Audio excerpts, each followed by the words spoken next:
बिहार की राजनीति में जब भी सादगी, ईमानदारी और इंसाफ की बात होती है तो एक नाम खुद ब खुद ज़बान पर आ जाता है। अब्दुल गफूर, बिहार के पहले मुस्लिम मुख्यमंत्री, जिनके बारे में आज हम आपको बताने जा रहे हैं। आदाब, मैं हूँ आपके साथ अमीना माजिद और आप देख रहे हैं आवाज़ वॉइस। अब्दुल गफूर बिहार के पहले मुस्लिम मुख्यमंत्री और एक भारतीय स्वतंत्रता सेनानी थे। वो शख्स जिसने सत्ता को कभी शान शौकत का जरिया नहीं बल्कि सेवा का जरिया माना। 1918 में गोपालगंज के सड़िया गांव में पैदा हुए गफूर बचपन से ही पढ़ाई में तेज और सोच में साफ थे। वही उनकी सादगी इतनी मशहूर थी कि एक बार पटना सचिवालय में एक क्लर्क ने उन्हें पहचान न पाने पर लाइन में खड़े होने को कह दिया।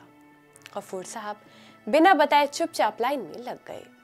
बाद में जब ऑफिसर ने उन्हें पहचान कर माफी मांगी तो उन्होंने सिर्फ इतना कहा, नेता होना कोई सुविधा नहीं, जिम्मेदारी है।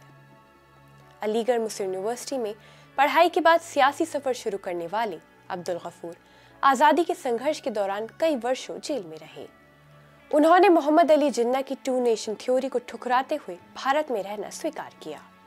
देश की आज़ादी के बाद 1952 में विधायक बनकर पहली बार बिहार विधानसभा पहुंचे। बिहार में जुलाई 1973 में राज्य के पहले अल्पसंख्यक मुख्यमंत्री बने और करीब 21 महीने तक इस पद पर बने रहे।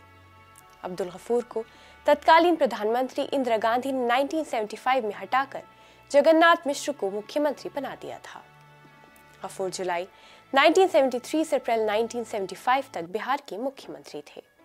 बाद में 1984 में कांग्रेस के टिकट पर सिवान से जीतकर सांसद बने और वह 1984 की राजीव गांधी सरकार में नगर विकास विभाग मंत्री रहे।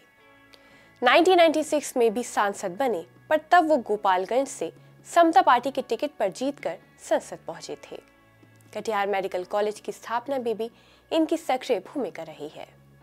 वहीं उनका मुख्यमंत्री कार्यकाल लंबा नहीं रहा, लेकिन असरदार जरूर था। वो भ्रष्टाचार से बेहद सख्त थे। कई विभागों में बिना बताए निरीक्षण पर निकल पड़ते थे। पटना के दफ्तरों में उस वक्त ये खबर फैलते ही अफसरों के होश उड़ जाते थे कि गफूर साहब निकले हैं। 10 जुलाई 2004 को पटना में उनका इंतकाल हो गया। वो न कोई बड़ी संपत्ति छोड़ गए, न धन दौलत, न सत्ता की विरासत। छोड़ गए तो सिर्फ एक सादगी, ईमानदारी और सौहार्द का नाम, अब्दुल गफूर।